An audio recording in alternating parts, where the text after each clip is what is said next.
Bem-vindos! Salve, salve moçada! Tá começando mais um podcast La Plantilha. E hoje a gente faz a segunda parte da nossa série que apresenta as 20 equipes da La Liga. Hoje nós falaremos do Celta de Vigo, Getafe, Huesca e Betis. E antes de iniciar, já te convido a seguir a gente lá no Twitter do Amplitude FC. Além dessa série que a gente está falando aqui, a gente fala muito sobre futebol mundial e as nossas impressões sobre o esporte. Então corre lá que tá bem bacana. Também a gente está com um perfil no Medium, onde a gente está colocando textos. Segue lá, também é Amplitude FC. E eu já abro os trabalhos falando do Celta de Vigo, que nasce há 95 anos da fusão de dois clubes na Galiza, o Real Vigo Sporting e o Real Fortuna. Celta de Vigo não possui nenhum título espanhol, tampouco uma Copa do Rei, mas é campeão da Copa Intertoto, na edição de 2000, que era um torneio de nível europeu que durou até 2008 mais ou menos, e tinha assinatura da UEFA. Esse torneio era uma espécie de terceira divisão da Champions League, que reunia times que não conseguiam se classificar para a Champions League e também para a Europa League. Os Celestes são detentores de 22 títulos do troféu Cidade de Vigo, que é um torneio regional que reunia convidados, e a curiosidade fica que clubes brasileiros já venceram essa competição, e o último detentor desse título é o Internacional, na edição de 87. Muitos ídolos da seleção espanhola já passaram pelo Celta de Vigo: o goleiro Canizares, Michel Salgado, Jorge Otero e muitos outros jogadores de nível mundial, como Carpin, Claude Makélélé, Benny McCarthy e Savo Milosevic. Muitos brasileiros tiveram uma bela passagem por Vigo. Eu tô falando do Edu, atacante que foi revelado pelo São Paulo, Silvinho, Mazinho, campeão de 94, e o brasileiro Catanha, que foi o brasileiro que fez mais gols pela equipe do Celta de Vigo. No elenco atual a gente encontra alguns jogadores de destaque, mas não se compara a Iago Aspas, jogador que defendeu a Espanha na última Copa do Mundo, está entre os 10 jogadores que mais vestiram a camisa do Celta, e também na temporada passada se tornou o maior artilheiro da história do clube, com 118 gols. Os comandados de Antônio Mohamed vêm para tentar surpreender na La Liga nessa temporada, e fazer do estádio Balaído uma verdadeira fortaleza. Para apresentar o Getafe pra gente, eu chamo o meu parceiro Smack Neto. Salve, salve ouvintes do podcast La Plantilha. Aqui é o Smack Neto, eu vim falar um pouquinho para vocês sobre a história do Getafe. O Getafe Clube de Futebol fica na cidade de Getafe, que faz parte da província de Madrid, cerca de 14 km ao sul da capital espanhola. O clube manda suas partidas no Coliseu Alfonso Pérez, com capacidade para 17.373 torcedores. Curiosamente, o clube só ganhou a nomenclatura atual de Getafe Clube de Futebol após a sua refundação em 1983, apesar de a sua origem ser de 1923, e nesse meio tempo ainda houve uma refundação do clube em 1946 após ele passar um período fechado. Esse é um clube que se destacou recentemente no cenário do futebol espanhol, no principal cenário pelo menos, e disputou a primeira divisão pela primeira vez na temporada 2004-2005. Ou seja, é um clube que está nas cabeças aí há muito pouco tempo. Nunca conquistou um título, e o grande feito desse clube foi os 2 vice-campeonatos da Copa do Rei em sequência. Em 2007, perdendo a final para o Sevilha por 1-0, e em 2008 para o Valência. Além disso, o Getafe conseguiu permanecer na primeira divisão por 11 temporadas consecutivas, quando foi rebaixado na temporada 2015 e 2016. Só que na temporada seguinte, 2016-2017, o time conseguiu um novo acesso e se manteve na primeira divisão em grande estilo, já que na temporada passada a equipe ficou na 8ª colocação com 55 pontos. A manutenção do técnico José Bordalas faz com que o clube pense em subir um degrau na classificação da La Liga nesse ano e quem sabe brigar por uma vaga em competições europeias.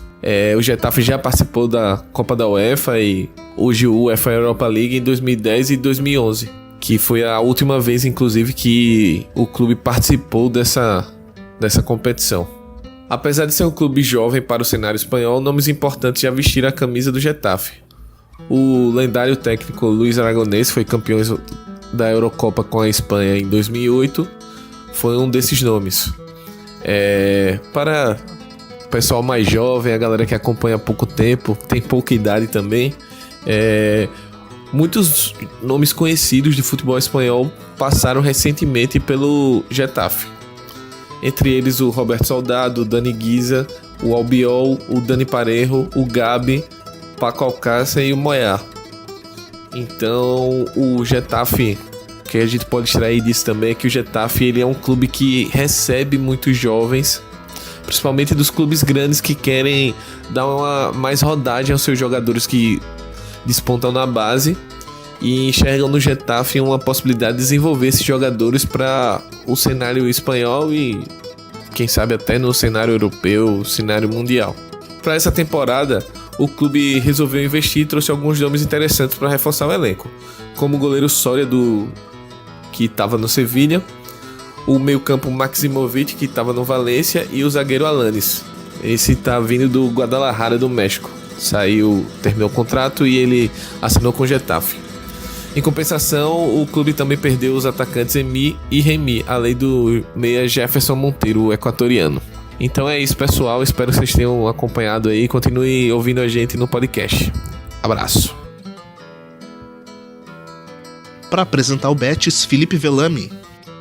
O Real Betis Balompié é um clube da cidade de Sevilha, localizada na região da Andaluzia, e um dos clubes mais populares da Espanha, contando com uma das maiores torcidas do país, a sexta em números. O Betis foi fundado em 1907 por um grupo de estudantes da Escola Politécnica de Sevilha. Surgiu com o nome de Sevilha Balompié, uma tentativa de fugir da denominação inglesa futebol.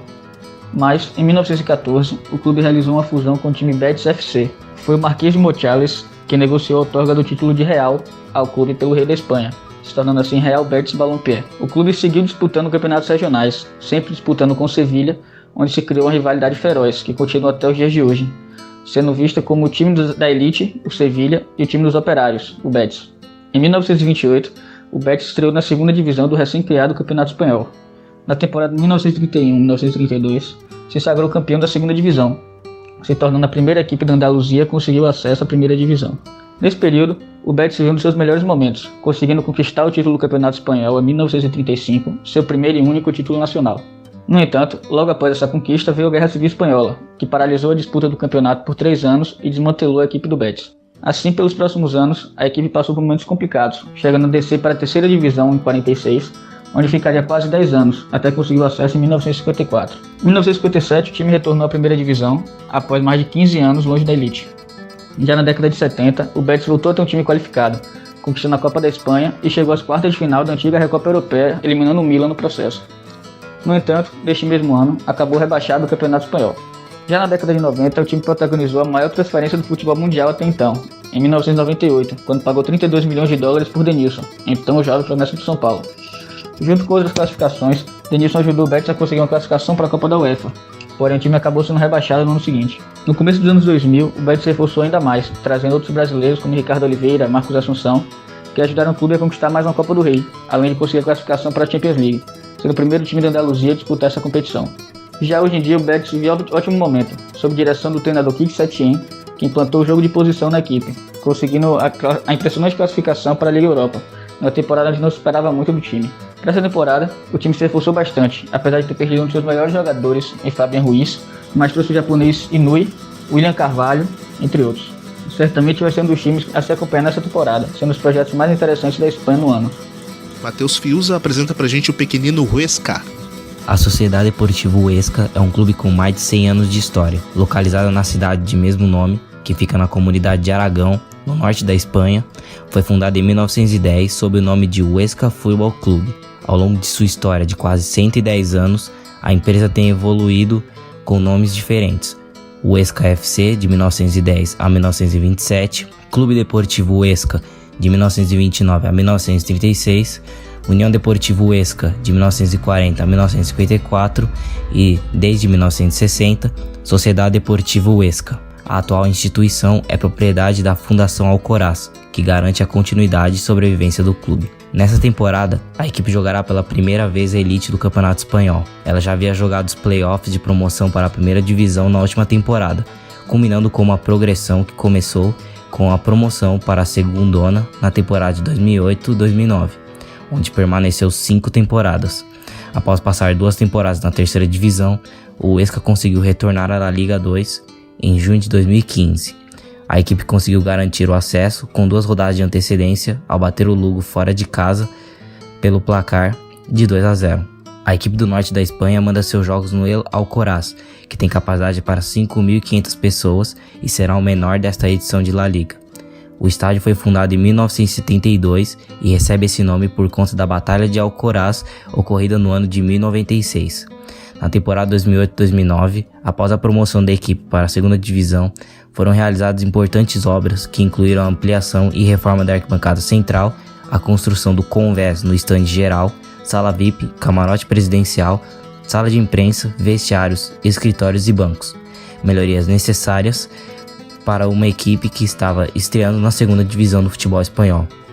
Com acesso à elite, o estádio será quase totalmente reformado para se adaptar às necessidades da primeira divisão, em uma adaptação que, além das arquibancadas, também inclui camarotes VIP e espaços de imprensa, zona mista, banheiros, bares e estacionamento. Um momento histórico vivido pelo estádio foi nas eliminatórias da Copa do Rei de 2014, quando os donos da casa receberam o poderoso Barcelona e acabaram perdendo por 4-0.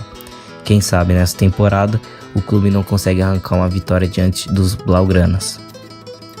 As pretensões do Huesca são bem claras para essa temporada: garantir um lugar para a próxima temporada de La Liga. Como já dito antes, a equipe fez a melhor campanha de sua história ao garantir o acesso para a primeira divisão. Por trás deste excelente trabalho estava o técnico Rubi, que deixou a equipe ao final da temporada para assumir o espanhol. O cargo foi assumido pelo ex-goleiro argentino Léo Franco, que vestiu a camisa do clube entre 2015 e 2016. O nome para se ficar de olho é do veterano Juanjo Camacho, recordista de jogos e de gols pelo Azulgrana. Além dele, Gonzalo Melero e Luiz Sastre são outros jogadores importantíssimos da equipe. Resta saber se Franco conseguirá manter a organização e o bom nível de competitividade que o Huesca apresentou nas últimas temporadas e se será suficiente para manter o pequeno clube na elite do Campeonato Espanhol. Então, rapaziada, muito obrigado a você que ouviu até aqui o podcast.